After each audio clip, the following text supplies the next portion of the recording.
It's funny, we still haven't had the next Smash Bros. Game confirmed yet, but speculation about who could get in is still going on. A quiet murmur every time another game is announced or released. Could this character be next? What about that one? And with the Switch 2's early library filling out now, a growing crowd is wondering exactly who among many characters could get that coveted invite. So let's cut through all the noise. Who exactly is a viable choice newcomer-wise? Let's go through every Nintendo series and every third-party company already present on the roster and a few extra categories, and narrow down our picks for who could be worth considering. Be warned, dear viewer, not just because this will be very subjective, but because this might get a little crazy by the end.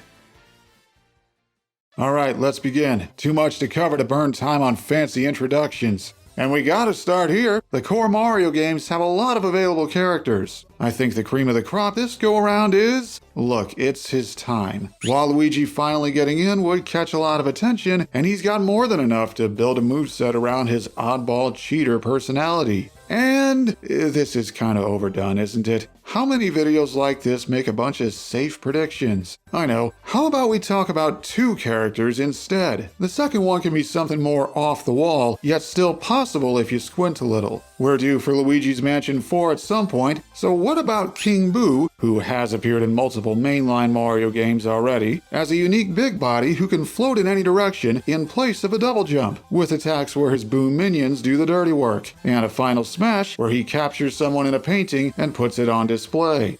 Next up, The Legend of Zelda. This one hasn't gotten a newcomer in far too long. If the devs are looking at Tears of the Kingdom, Rauru might be their go-to. While only playable in the spin-off, Link's hand powers in Tears originally belonged to the Ancient King. Could make for a very interesting moveset, auto-building structures and fusing devices to his weapon. But what if Smash 6 broke trend and doubled back for a fan favorite who isn't as relevant? Enter the series' most popular companion character and her, trusty steed? We haven't seen a rider and mount setup in Smash yet, and Midna's Twilight magic would make the duo even more unique.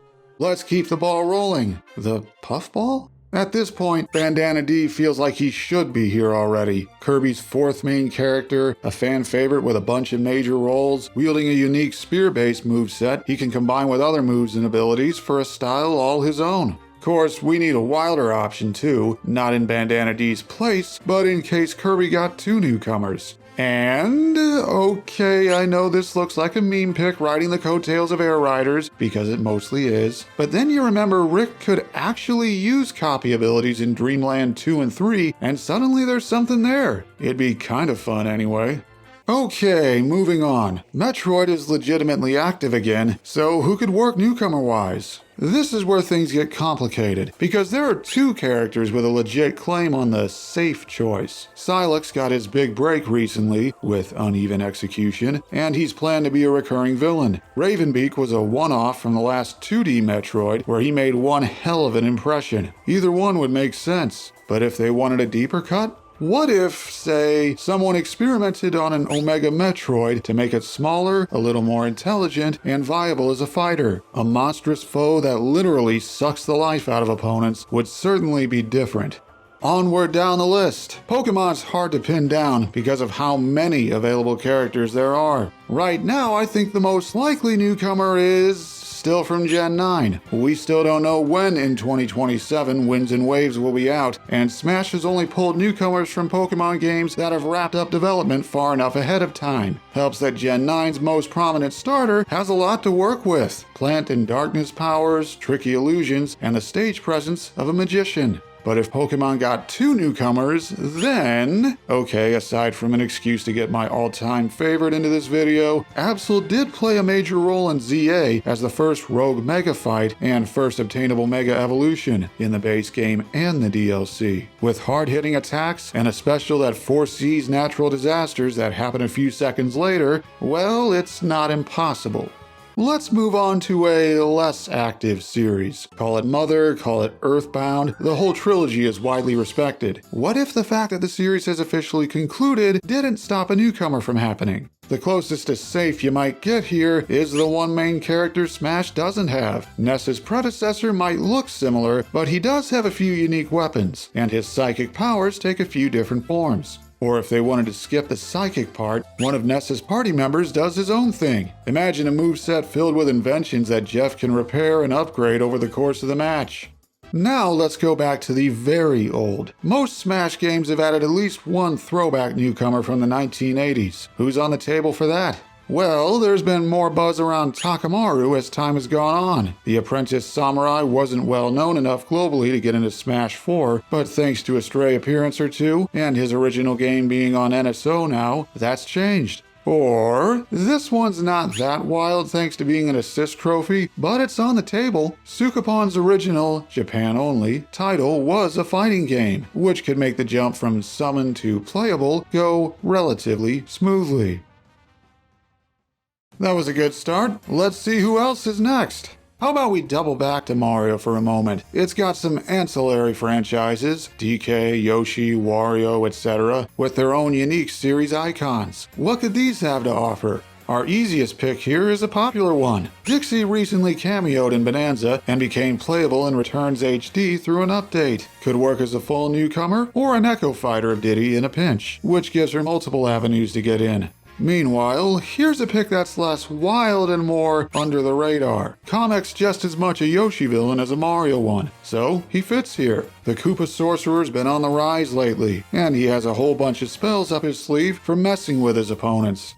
This one would have been a very different topic a couple months ago. Out of nowhere, Star Fox is back and retreading old ground again, but that's a whole other can of worms. The dust hasn't settled in full yet, but if they wanted someone from the new remake, maybe Slippy would likely be another take on the space animal moveset, but maybe his awkwardness and technical know-how could give him a couple unique specials. And I'm gonna call my shot with this one. Considering Star Fox Adventures was acknowledged in the Direct, I think they do plan to make new games after this, and Crystal will be reintroduced, which will put her unique backstory and moveset potential front and center for the first time since Brawl. We shall see if it happens. Now for a different type of battleground. Brace yourself, platformer fans, because here comes Fire Emblem. And the safe pick from here right now is, well, anyone from Fortune's Weave. We've heard jack squat about the game since last fall, but odds are favoring it for Smash 6 right now, even if it takes until DLC. Kai is the apparent frontrunner, but it's too early to lock anyone in yet. If the devs don't want to wait, and they're looking for a surprise choice, then, hey, stranger stuff's happened. The protagonist of the second Warrior spin-off, Shez, fights with dual swords, ice and dark elemental magic, and can even teleport. Would be really cool if the stars aligned perfectly. From one RPG franchise to the next, Xenoblade keeps growing, so it's not a matter of if it'll get a newcomer, but who it'll be. The safe bet is, well, you've no doubt heard of these two already. The dual pro tags of Xenoblade Chronicles 3 have a very strong chance right now. Could get either Noah or Mio as a standalone fighter, or a chance of them both showing up. But if there was room for more than one Xenoblade newcomer, a certain someone could get some redemption. Rex got looked at for Ultimate's DLC, but complications led to Pyra and Mithra taking point instead. What if his older self from the Future Redeemed DLC got a shot? You can hear the double spinning edges already. This is where our picks get trickier. Punch-Out's pretty clear-cut character-wise, and it hasn't had a new game in over 15 years. Can we squeeze anyone out of here? Well, what about King Hippo? An iconic opponent who could be a heavier boxer with his own quirks, including attacks with big wind-up that hit super hard, unless he gets knocked out of it first by someone hitting him square in the gut. Or if you want to go crazier, it's been ambiguous sometimes, but nowadays, the player character from Super Punch-Out is said to not be Little Mac. Maybe this alternate could become a separate character with a fighting style inspired by the game he was in? Here's another unfortunately dormant series. Kid Icarus gained a really colorful cast in Uprising that's languished since. Could Smash do something with them? There are a few viable-ish choices here, but how about the goddess of nature, Viridi? The antagonist turned frenemy could summon members of her army to back her up, subduing her foes with the power of nature. Or for someone more out there, Magnus helps out multiple times across the story of Uprising. What makes this a wild pick? Well, what if Smash gave him some new lore where he reluctantly accepted a little divine intervention that gave him access to a couple weapon types Pit himself doesn't use, putting his mighty strength front and center? And now for a group I put together. Nintendo's various series and one-off games built around peripherals or controller gimmicks, like Wii Fit. And, okay, that's it on the roster so far. But there are other characters on offer. Case in point, here's someone with a better shot at getting in than they get credit for, considering how well Ring Fit Adventure sold. The trainee has a lot going on, between the powers of their ring companion, various fit skills that attack by exercising, and more. But if new IPs from 2025 are somehow on the table, well, Dragon Drive wasn't very big, but it was notable for showing off the Switch 2 Joy-Con's new mouse mode, a heavier fighter in a wheelchair that uses arm motions, modified BMX tricks, and item play with a giant basketball. You can kinda see it, right?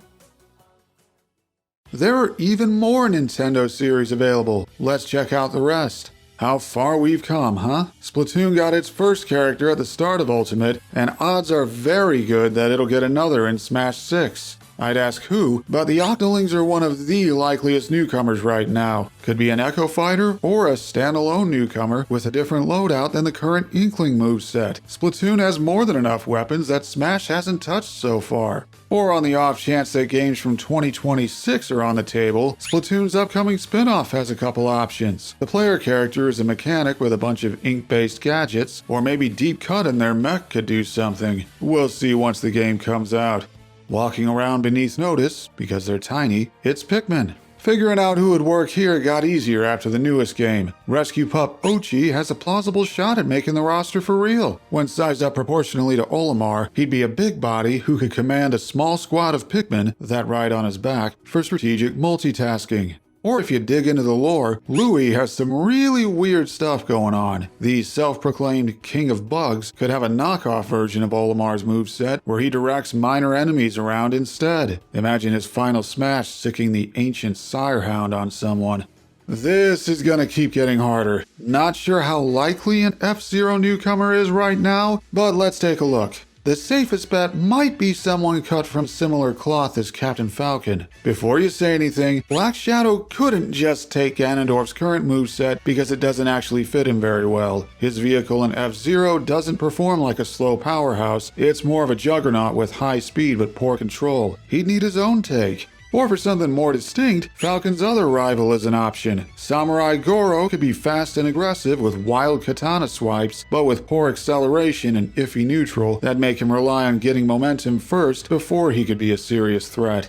Animal Crossing has quietly become a big seller, but its laid-back vibes aren't the best suited for playable fighters. Still, who's available? The clearest pick is one who's been here the whole time. Tom Nook's moveset could be built in multiple ways, with a through line of obtaining currency in some form or another and spending it wisely for stronger attacks. Animal Crossing has a lot of recurring characters, but how about Mr. Resetti for an off-meta choice? Could have an oddball moveset based around denying space to opponents, limiting what they can do so they don't get any funny ideas about trying to break the rules. And here we are at the newest IP on the roster. Who among the very colorful cast of ARMS could get the nod next? Well, we know Ninjaro was the runner-up for the spot that went to Min Min. Compared to her, he'd be faster, lighter, and have his own set of arms. Instead of kicks that reflect projectiles, his dodges would make him disappear and reappear. Alternatively, we have another fan favorite, who punches with her hair, using arms that can freeze opponents or curve drastically, and the power to slow down everything around her when she charges or dodges. Won't lie, Twin Tails sounds like a balancing nightmare waiting to happen. We're reaching the end of the first parties, so let's take a detour. Who could get in out of all the Nintendo series that don't have fighters yet? Not sure how safe this one truly is, but Isaac does have more attention on him nowadays. With swordplay, a long list of more or less magic, and an affinity for the rarely used Earth element, Smash could build him in several different ways. And not sure how wild this one is by comparison, but Advance Wars did get a remake a while back. If there are future plans for the series, maybe we could get Andy riding in a mini tank and commanding other Orange Star soldiers to fight alongside him? A set-play summoner of sorts.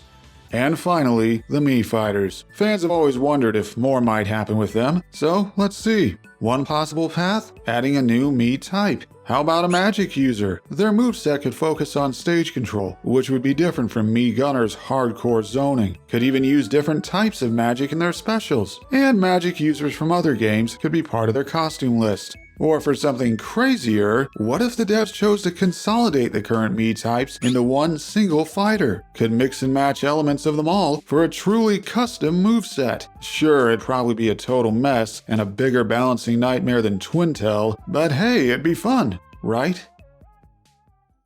And now for the part that at least some of you have been itching for. What do the ever-growing list of third-party companies who are already involved in Smash have to offer next? Where better to start than Nintendo's rival turned friend? Sega's had multiple fighters already, and they're always a candidate to get another. The safe bet is, okay, look, these two have very strong arguments, and I could see either one happening. Shadow could work as an Echo, a semi-clone, or his own unique take on Sonic's archetype. Or Dr. Eggman could fight in one of his mechs, as a super heavy all about controlling where his opponents can go. But if Smash 6 looked deeper, well, if Sakurai's back at the helm, he's a known fighting game aficionado. With the return of Virtua Fighter, he might get tempted again. Sure, the series' more realistic combat would make finding a set of specials difficult, but not impossible.